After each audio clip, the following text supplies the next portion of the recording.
Remaja yang tengah berada dalam fase ingin tahu banyak hal memang perlu menjadi perhatian khusus para orang tua. Pasalnya, di balik rasa ingin tahunya itu, terkadang menjadi sebuah titik kritis yang mudah dimanfaatkan orang lain untuk berbuat tak senonoh. Seperti halnya yang terjadi pada bocah beranjak remaja berusia 14 tahun di Ciputat, Tangerang Selatan. Sebut saja Gendis. Niatnya ingin belajar agama dan mengaji justru dimanfaatkan oleh oknum merbot berinisial FS yang kesehariannya menjaga masjid di kawasan tempat tinggal korban. Lantaran merbot juga dikenal bisa mengajar mengaji, keinginan Gendis untuk bisa mengaji justru dimanfaatkan oleh FS untuk mencabulinya.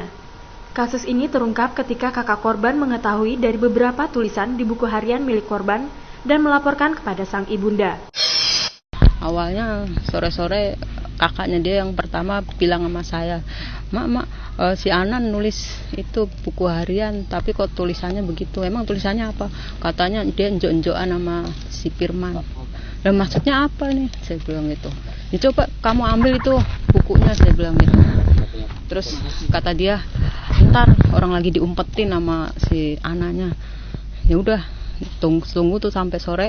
Waktu dia lagi masih meleng, baru diambil tuh. Nah setelah baca, yang tulisan paling akhir tuh yang bikin saya terkejut. Tulisannya, Kak Firman nanti habis Isya saya kesana ya. Saya mau dandan yang cantik, yang seksi. Biar nanti buka bajunya gampang, buka BH-nya, buka celana, buka kutangnya gitu. Udah. Yang lainnya saya nggak apal. Hasil visum yang dilakukan oleh bidan menyebutkan, saat diperiksa, korban merasakan sakit pada alat vitalnya.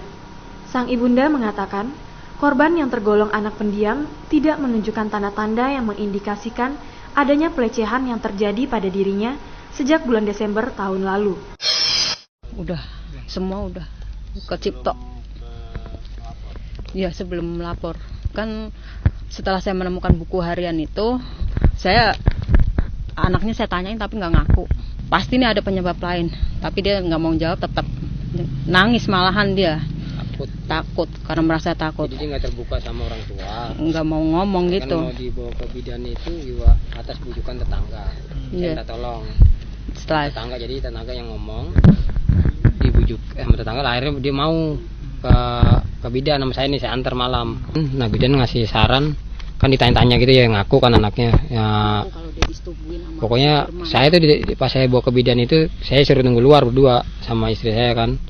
Jadi anak saya ditanyain, ibaratnya diminta keterangan dari anak-anak, kan anaknya itu nggak terbuka sama orang tuanya. Nggak mau deh sama sekali terbuka sama orang tuanya. Jadi bidan itu yang nanyakan sekalian ngecek kemaluan yang sakit itu. Nah setelah itu kan dipanggil kan sama bidan, saya sebagai orang tua dipanggil. Begini-begini kan katanya, ya benar anaknya, kan ngomongnya lebih jelas sama dia kan bidannya. Merasa dia apa tuh katanya di pencabulannya cuman pencabulan gitu, kata kemaluan dituin pakai jari, ngaku sama bidan.